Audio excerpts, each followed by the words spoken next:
Hey everybody, it's Randy Pomfrey, I'm Kim Butcher. and we're with the Pomfrey team of Cummings and Company Realtors. Welcome to the first episode of the Yaay, wrong way, Wrong way. or the No Way show. We're your hosts, Kim Butcher and Randy Pomfrey of Cummings and Company Realtors. Today's topic is the tiny house debate.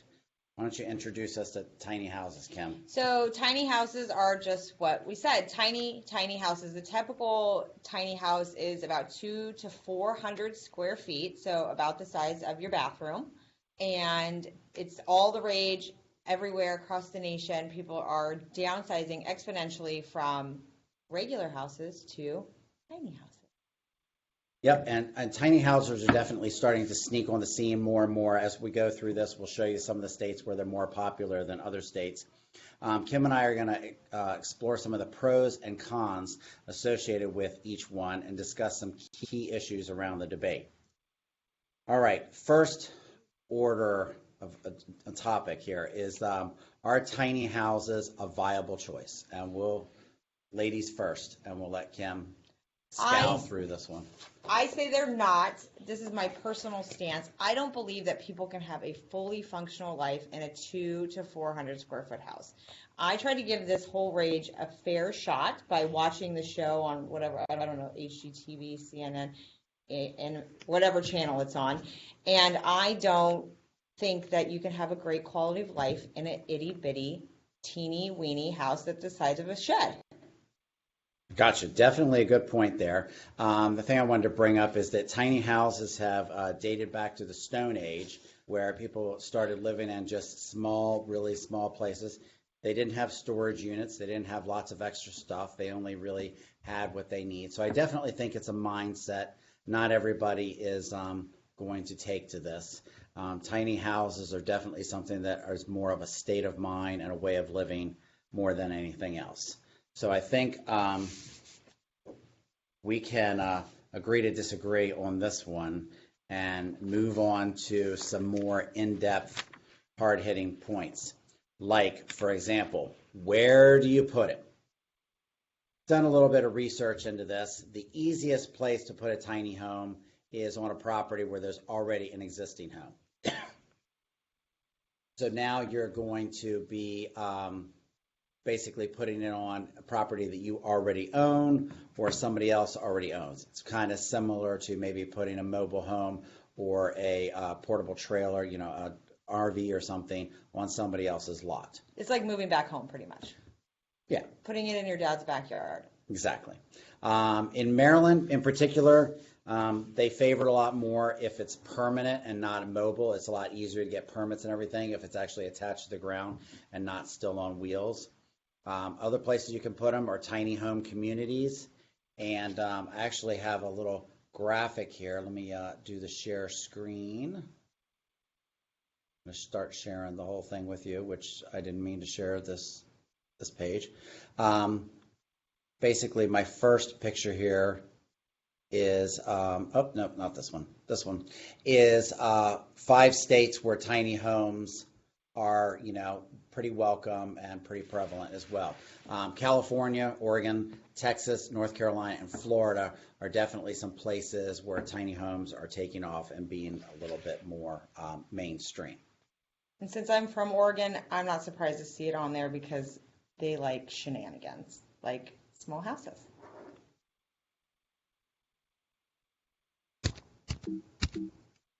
Go back to just you and me. Okay. So anything you want to say more about where to put it? You want to bash anything about it? No, I mean, I think that the whole idea, you're not going to buy a big piece of land and put a tiny house in it. So unless you have a tiny home lot, like Randy said, or if you're going to put it in your dad's backyard, or if you plan on traveling, so you might as well just buy an RV. Then I think that would probably be your only option. And there are a lot of tiny homes that come on wheels, and you can roll it around behind your pickup truck and drive it around with you as well. But you are definitely, just like in the RV, you are going to need hookups for electricity and water as well. Okay. Moving on to future value and resale. I'll let you start out on this one. So we did a little bit of research and we found that there's not a big resale value for the tiny home. So it's kind of hard to say whether or not this is a good investment.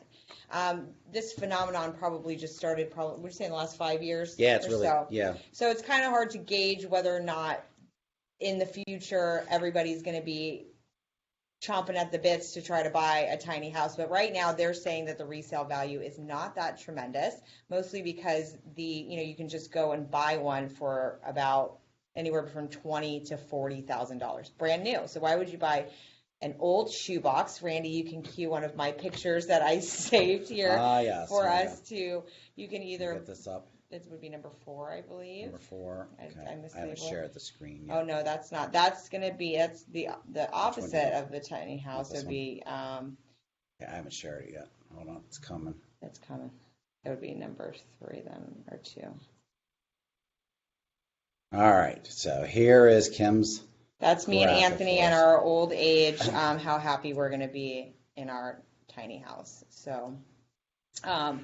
Yeah, we're not entirely sure, but they are saying that the resale value of this is not the best. So if you're going to buy a tiny house, you should plan on keeping it indefinitely. Forever. Forever. Yeah, as Kim said, just to give a broader picture of the financial aspects of it, the average person buying a tiny house is definitely paying for it in cash. As Kim alluded to, the average price of a tiny house is going somewhere around $30,000. You can get it cheaper than that if you buy it in pieces and put it together yourself, but Isn't that like a modular home? It's kind of like IKEA. Yeah, it's the IKEA of houses. So if you're not good at putting stuff together, you might want to reconsider that purchase as well. It's about $30,000. You are not going to get a traditional loan for it, so it's definitely for people that are looking to pay in cash. And we a lot of times get people call us up and they're like, "What can I get for $30,000?" And now we're going to say a tiny home, but only if you have cash. You're not financing one of these. You just have to keep it moving around until the city finds you and tells you to keep moving on. One thing that we found too in our research is that there's really no major difference in who is buying tiny homes.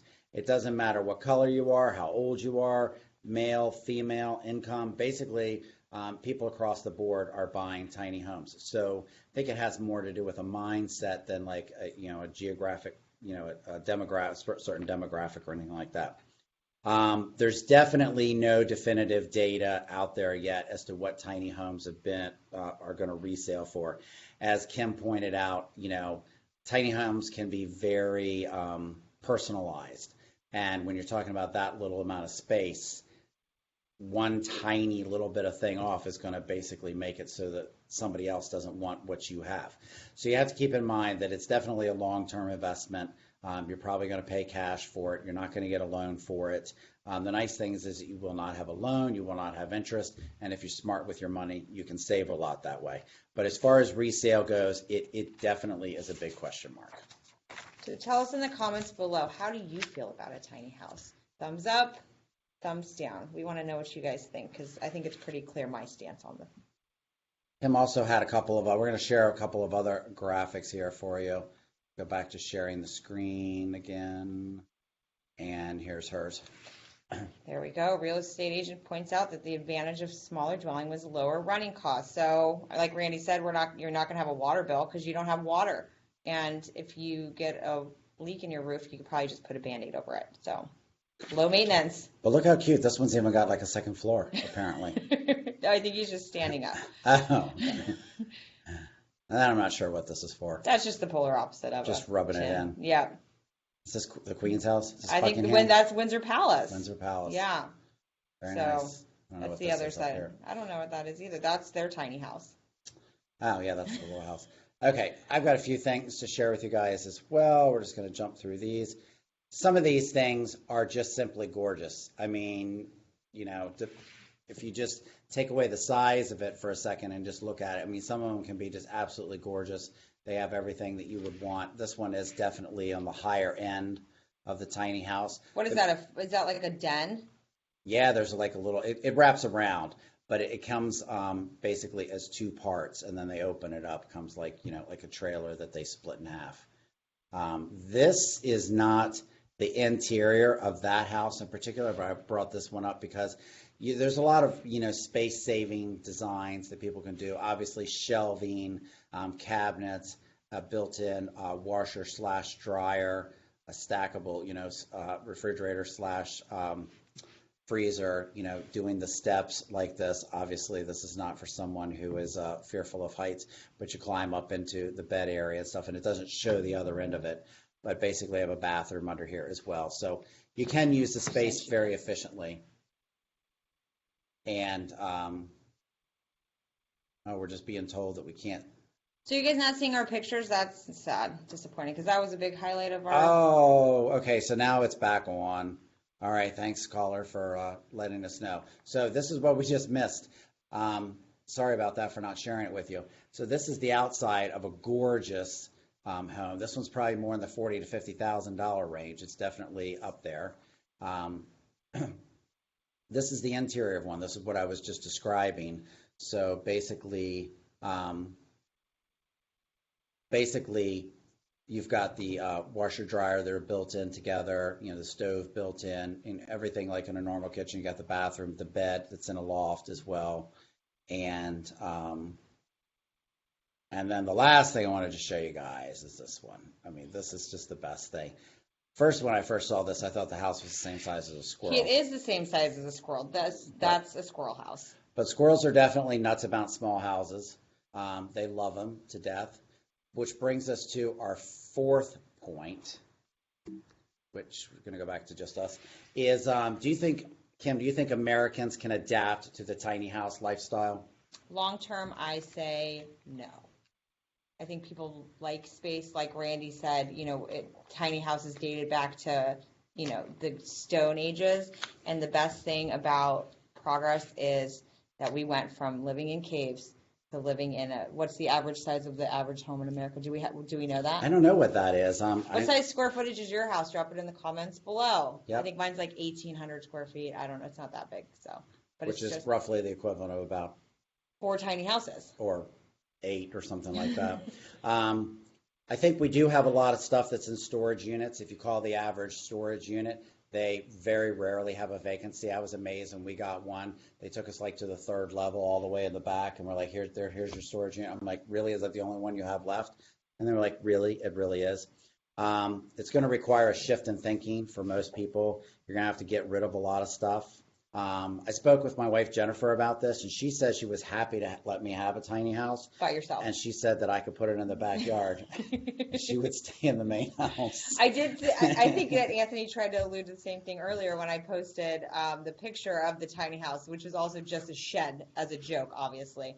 But Anthony said that I would enjoy living there, which is, we both know, is not true in a lot of different ways. So, I don't think that we could adapt. I know I personally couldn't adapt. I like space. I don't require a lot of space, but I want to live in something that's bigger than my closet. Randy thinks that it's about the mind.